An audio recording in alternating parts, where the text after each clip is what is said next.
It is good to see everyone that came out this morning. We gather here on a middle of winter and has moderated a little bit, so it's good to be out and freely traveling this morning. We are always glad to be back with the home congregation. I taught in Grassy Fork last Sunday, and we really need to remember that congregation in our prayers. They're very low numbers, and the main leader, Mr. Wilson Messer, is not in real good health, so there's no really young people coming up for that congregation if something happens to Wilson. So there were many more visitors than members last week. I think there was 26 is really the largest number I remember for quite a while, but most of those are visitors. The previous week was like 8, and that's about what they've been averaging. So it really makes us stop and be very thankful for all of the young people that we do have in our congregation that are helping to lead and will be there to keep the congregation going when us older ones are gone. So we do have a lot to be thankful for, and the young ones not only here but in neighboring congregations as well.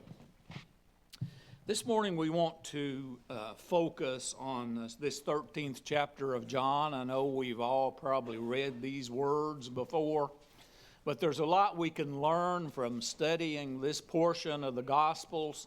It helps us to understand everything that's going on right at this particular time. This is right at really the Last Supper, and we know that the disciples, of course, are not fully aware of everything that's going on. They're still trying to figure everything out. Matter of fact, we know that they had just kind of been fussing among themselves, among who was greatest among them. And we find this occasion, of course, Jesus is teaching them a very valuable lesson, and of course us today. It also helps to know, of the conditions at the time. We've talked about traveling and the sandals, open-faced sandals that was worn by everyone, and the roads, the conditions is either wet and muddy or dry, and the sheep would normally roam right on these same roads. So it was very common for people's feet to be just nasty, and is also a custom at this time. If you were going to someone's house, say before you left, you may have been clean from head to foot, and if you walked, if it was quite a ways, by the time you got there, you may have been clean, but your feet would have been nasty and dirty and probably stinking.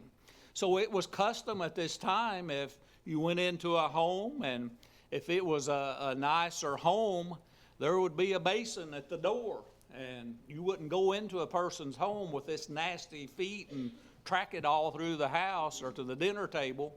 There was a basin at the door, and usually a servant or one of the lowest members of the household would have the responsibility of washing a person's feet, making them clean. They'd go on into the house and sit down at dinner. So, this kind of helps us set the stage for what's going on as we begin this study here. It was also a custom. We have to remember that usually at a dinner table, they would all sit around sort of like a couch. The host would sit right in the middle, and the most honored guest would be right on the side of them, the right side or the left side, and be a common bowl, and they would dip maybe bread in that bowl and eat. But that was a custom. So we see here, remembering all of these things, what is happening right now. So John records in chapter 13, verse 1, he says, "Now before the feast of Passover, when Jesus knew that his hour had come, that he should depart from this world to the Father, having loved his own who were in the world, he loved them to the end. And supper being ended, and the devil already put in his heart of Judas Iscariot, Simon's son, to betray him. Jesus, knowing that the Father had given all things to his hands, that he had come from God and was going to God, and rose from the supper and laid aside his garments and took a towel and girded himself." So remember, at this time, in chapter 12, Jesus has just come into Jerusalem, triumphant entry on the donkey, and they were laying palm branches before him. Some of even the disciples were thinking, Jesus was going to be king. He was going to set up a kingdom in Jerusalem and rule from it. So this is kind of what's going on here as they are learning, and Jesus in this chapter, and especially the next 2 or 3 chapters, is really teaching his disciples and bringing them around to the truth, and indeed us. So it says after that, he poured water in a basin and began to wash the disciples' feet and to wipe them with a towel with which he was girded. So we remember, the host would usually never wash the feet of the guests coming in. It'd be a servant or a slave if they had a slave in the house. And Jesus, of course, they all know to be the Son of God. So now, in verse 6, it says, he came to Simon Peter. And Peter said to him, "Lord, are you washing my feet?" Peter can't hardly understand this. The Son of God coming to him and washing his dirty feet. Jesus, we see, calmly answered and said to him, "What I am doing you do not understand now, but you will know after this." So Peter, always the impulsive one, he gets in this conversation with him. Peter said to him, "You shall never wash my feet."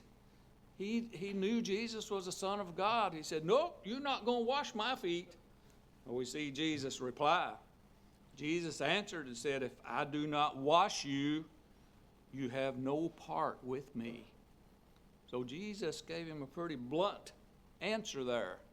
I'm going to wash your feet. So now we see Simon's reply. Exactly the opposite now. It says, Simon Peter said to him, "Lord, well, not my feet only, but also my hands and my head." So Peter's reply was, "Well, if you're going to wash my feet, just wash me all over, from my head to my toe." Again, Jesus calmly said to him, "He who is bathed needs only to wash his feet, but is completely cleaned. And you are clean, but not all of you. For he who would betray him, therefore he said, for he knew who would betray him.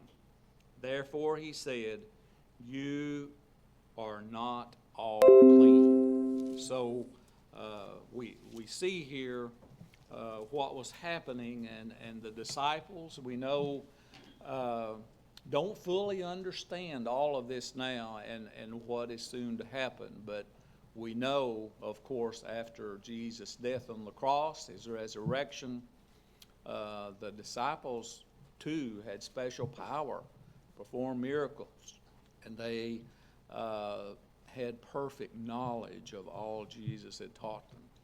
So with this on our minds, we have a great many things this morning to be thankful for, so let's each humble ourselves in some manner while the one selected leads our prayer. Getting back to our lesson, we see, of course, that Jesus is using this occasion for a very important lesson for his disciples and of course, for us today. Let's turn back before we get on into the lesson to Luke. Let's look at Luke, the 22nd chapter, and beginning there in verse 24. We see here, as mentioned before, at this time, some of the disciples are kindly fussing among themselves, who's going to be the greatest? So Luke records in verse 24, there was also a dispute among them. We're talking about the disciples here as to which of them should be considered the greatest. And he said to them, the kings of the Gentiles exercise lordship over them, and those who exercise authority over them are called benefactors. But not so among you. On the contrary, who is the greatest among you? Let him be as the younger, and he who governs as he who serves. For who is greater? He who sits at the table, or he who serves? Is it not he who sits at the table? Yet I am among you as one who serves. But you are those who have continued with me in my trials, and I bestow upon you a kingdom, just as my Father bestowed upon me, that you may eat and drink at my table in my kingdom, and sit on thrones judging the 12 tribes of Israel. So, we see here Jesus is meekly teaching the disciples, and they learn this lesson very well as we go through our studies here. And indeed, once Christ has gave his life on the cross of Calvary, has risen and gone back to heaven, these disciples are given this great commission to go into all of the world, the known world at that time, and preach the gospel, baptizing all nations. And at this time, they do have perfect knowledge of all that Jesus has said and all that he's beginning to teach from this time on. After his triumphant entry into Jerusalem, his public ministry was over. He didn't travel and with these great crowds and teach anymore. His time was drawing nigh. So he realized too, he didn't have a lot of time left to teach the disciples, to leave all of these words of wisdom and these commands with them. So he's using this occasion, not to just lecture to them and tell them what they should do, but, often we learn better by acting, by doing it, by doing a chore rather than somebody just telling us how to, you could say somebody, or Mickey could try to teach somebody how to go build a house. Say, you do this, this, this, and this, and make sure it's all square. But until they went and they done that work, and they done that over and over, and had the routine and knew what to do, it wouldn't be very quality, I wouldn't say. So it's good that we learn by our actions, and we learn by repetition and going over. So these disciples who had come from all walks of life, mostly fishermen, they now are at the point of carrying on one of the greatest responsibilities of all time. The New Testament church is established, and they now have to go on and to preach this gospel to all the world. So he's teaching them here, as we say, of who is to be the greatest. Even Christ showed himself to be a servant and said, that is the greatest love you can show to others, by helping others and being a servant. So that's something we can learn in the church and in the congregations today.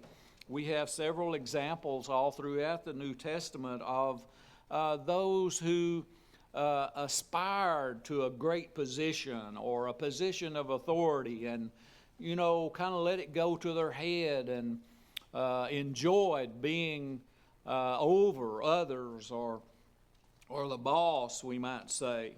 In 3 John, the 9th verse, we find there a man by the name of Diotrephes. There's an account there of he's really just aspiring to be over everyone else and judge everyone else, we might say. So we remember as we study and as we read through these accounts of the character of people and their responsibility. Remember back in the 11th chapter, we talked about Jesus raising Lazarus from the dead. We saw the big difference in character of Mary and her love for Christ by using her very valuable oil to wash Jesus' feet and dry his feet with her hair.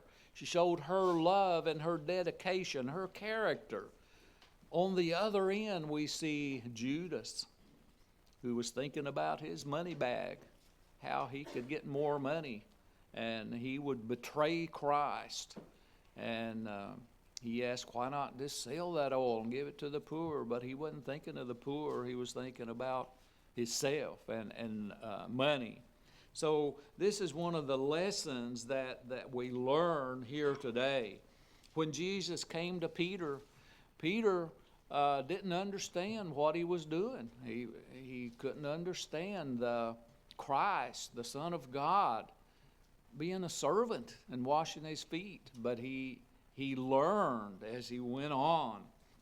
So he learned of the attitude. And in verse 12 goes on and says, so when he had washed their feet, taken his garments and sat down again, he said to them, do you know what I've done to you? You call me teacher and Lord, and you say, well, for so I am. If I then, your Lord and teacher, have washed your feet, you also ought to wash one another's feet. For I have given you an example that you should do as I have done to you. Now, there's congregations today that use this particular verse to institute washing of feet in the worship. Well, that's not what Jesus is teaching here. He plainly says, I've given you this example. What he's teaching them is humility. And that's what we should have as Christians, humility, in a mindset of service, of helping one another and showing or helping teach one another. So we see here exactly what Jesus is saying. I've done this. I've washed your feet as your servant, as an example for you to learn to be servants and not be asking who's greatest among you or who's going to sit on my right-hand side in heaven. So this is the message he's getting across. Verse 16, he says, most assuredly, I say to you, a servant is not greater than his master, nor is he who is sent greater than he who sent him. Of course, he's talking of himself and the Father in heaven. You know these things. Blessed are you if you do them. So the lesson he's teaching the disciples and us is humility, and we should have the attitude of humility and service. We are all, as Christians, servants of the Lord, to help others and help others in their time of need. And this is one of the main activities that we do by our works, our faith combined with works, to make us stronger Christians and have a more influence over others. So we see here that these disciples now have this activity and these words of Jesus, and they will remember each of these. It's interesting to note John is the only gospel that carries this account. It's not given in the other gospels. So he taught them a great lesson here of ambition, of the strife that they were going through, and their conduct. So we see here as we look specifically at this conversation with Peter. And, Peter certainly at this time couldn't understand what Jesus was doing. He is washing my dirty feet, and he's the master, he's the teacher, the Son of God. So he specifically here gets the message. Jesus bluntly talks to him here. Says, if I do not wash you, you have no part with me. Peter realizes, at this time, what Jesus is doing and what he's going to do. So then, of course, he goes completely the other way, and the extreme. If you're going to wash my feet, then wash me from head to toe. Wash all of me. So we see here, of course, Peter, especially the impulsive one, learning this lesson. We know over and over from different accounts of Peter's impulsive reaction when Jesus was walking to them on the sea.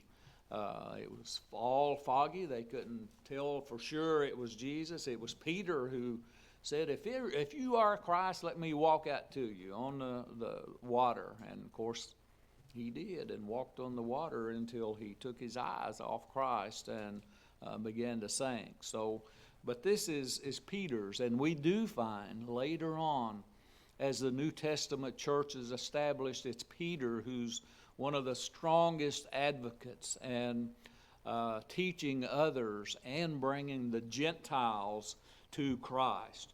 We know Peter's how well he learned this lesson as we look at his writing. We see the two books of the New Testament he wrote.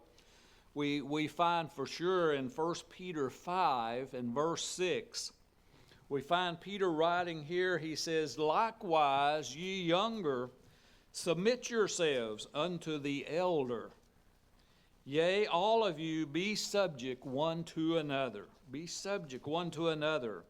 And be clothed with humility. Humility is the main theme he's getting across to these disciples and us. Humility. For God resisteth the proud, and giveth grace to the humble. Humble yourselves, therefore, under the mighty hand of God, that he may exalt you in due time. So he ended this conversation with Peter, and after that, Peter for sure learned what he was talking about.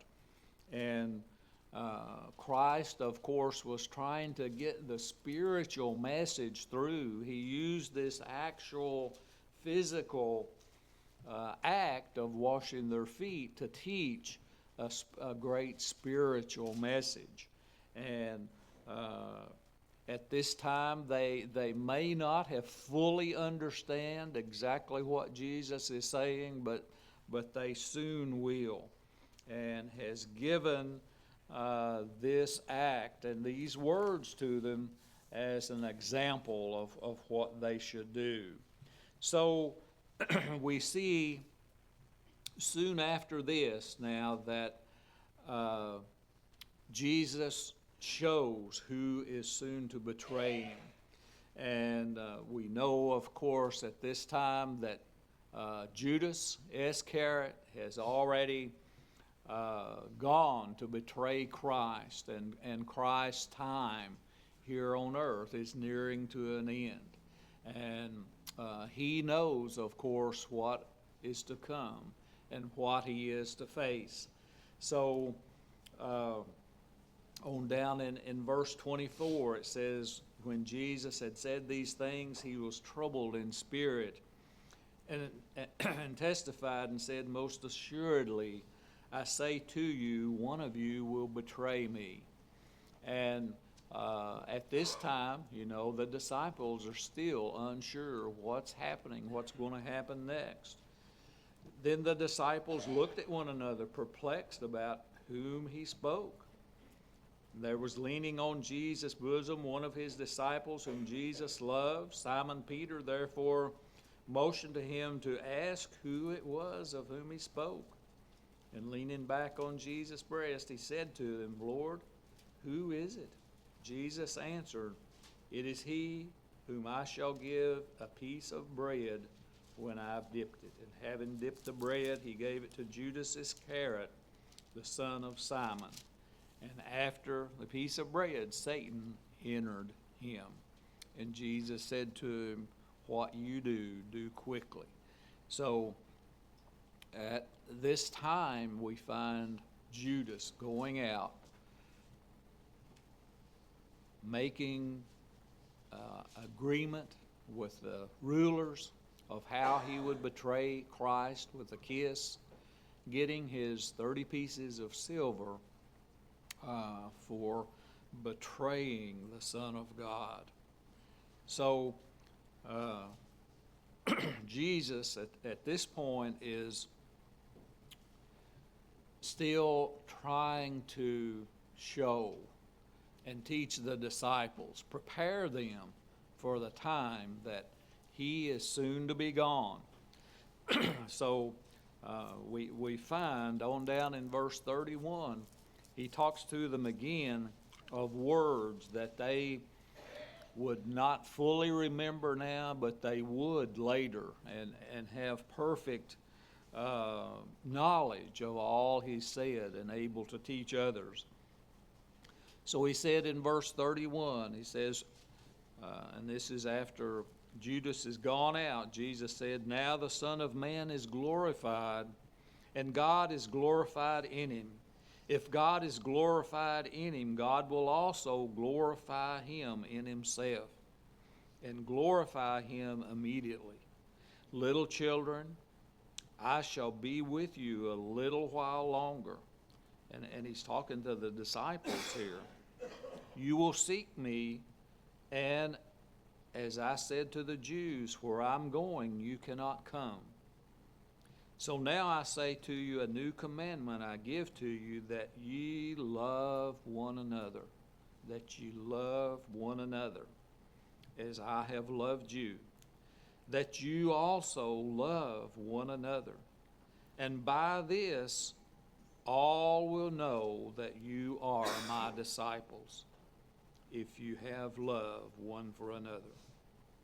So Jesus again here is emphasizing the importance of love and our duty to love one another, to serve one another, not to aspire to be an overseer or over, but to aspire to help by our service and our service to others and our service to the church. So we see here the disciples learning now, beginning to learn that Jesus is going to be going away. They're still not for sure where he's going, but he's telling them he's going to be going away. He's going to be gone. And where I am going now, you cannot come. So we see again Peter's reaction. In verse 36, Simon Peter said to him, Lord, where are you going? He's trying to find out exactly where he's going to go till he can follow him, go with him. He said, I'm going to go with you. Jesus said, where I'm going, you cannot follow me now, but you shall follow me afterwards. But Peter said to him, why can I not follow you now? I will lay down my life for you. At this point, Peter's determined.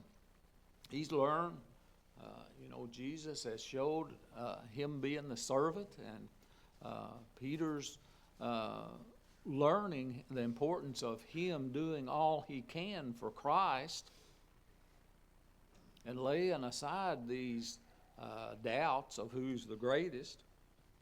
So, of course, Jesus knows all that's soon to happen of Peter's denial after Jesus is arrested, taken to the courts to be tried. Jesus said, "Where you going? I'll go with you. I'll lay down my life for you." But Jesus answered him and said, "Will you lay down your life for my sake? Most assuredly, I say to you, the rooster shall not crow till you have denied me 3 times. And we know after Jesus' arrest and his trials, the disciples were dispersed. They thought maybe not only Christ, but all of them were going to be killed because of the rising popularity and of the Sanhedrin, the Pharisees, those who plotted to kill Jesus. They were concerned with his popularity and his authority. Many knew of his power from raising Lazarus from the dead after he'd been dead 4 days. So they were more concerned with their position. They wanted to be authority over others. They had no desire to accept Christ and be a servant to others. So we know Peter, too, later on remembers these words from Jesus as he has denied Christ just as Jesus has said. But afterwards we know of his conversations with Jesus and his realizing his error, he realizing his wrong, and then being more determined than ever to be a servant of Christ, to teach others, to show others the way of salvation. Paul followed a very similar pattern. Paul, in his early days as Saul, he thought he was doing right. He was going by the law of the land. He was arresting these Christians, throwing them into jail to be beaten or persecuted or even into death. But we find once Saul realized the truth, once his name was changed to Paul, he became one of the greatest servants of the Lord, one of the greatest teachers to travel around and establish these New Testament churches, to stay with them until leaders could be trained and taught to help others. So this again is a lesson for us that Jesus talked of the great command here to love and to love one another. Love one another that we can sacrifice for ourselves and help others and help the cause of Christ. Help serve the church and help the church grow and the church to be a light on a hill that others would see and see our example and want to come to that light and want to learn the truth of the Lord, learn of his ways, learn of his plan of salvation, and two, to become a Christian. So we see here these many lessons we can learn as we look at these last days of Christ and Christ trying to teach the disciples. And in the next 2 or 3 chapters here especially, Christ gives a great deal of instruction and commands to the disciples. one we're most familiar with in chapter 14, verse 15, Jesus' words, "If you love me, keep my commandments." If you love me, keep my commandments. So it's easy, of course, today to say, yes, we love Jesus, but do we keep his commands? Do we follow him as we should? Have we accepted his plan of salvation and become a Christian? That's the first step, obeying his plan of salvation, hearing that word and believing it, of course, as ultimate authority. And once we've come to maturity of knowing right from wrong, we can accept that word and believe and change or repent. Make that confession that I believe Jesus Christ is the Son of God, and to be baptized for the remission of our sins. This is a great first step. We're often babes in Christ after obeying that plan. That's beginning of our life, beginning of our Christian life, our ministry, our servant to the Lord in helping others. Many times we don't realize the importance of our example as others look at us, and do our best to stay on the straight and narrow path leading to life everlasting. If we've taken those steps, we're given a second law of pardon. James, the 5th chapter, says if after we've taken those steps, he knows we're not perfect,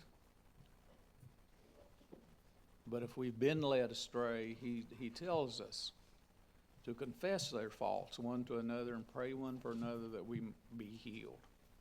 So this morning we have another opportunity. The invitation is offered. If you've not accepted Christ, we have water. We can do that baptism. Or if you know you've accepted Christ but done, said things you ought, we're given this second law of pardon to make those confessions. If there be either one this morning, would you come as we stand?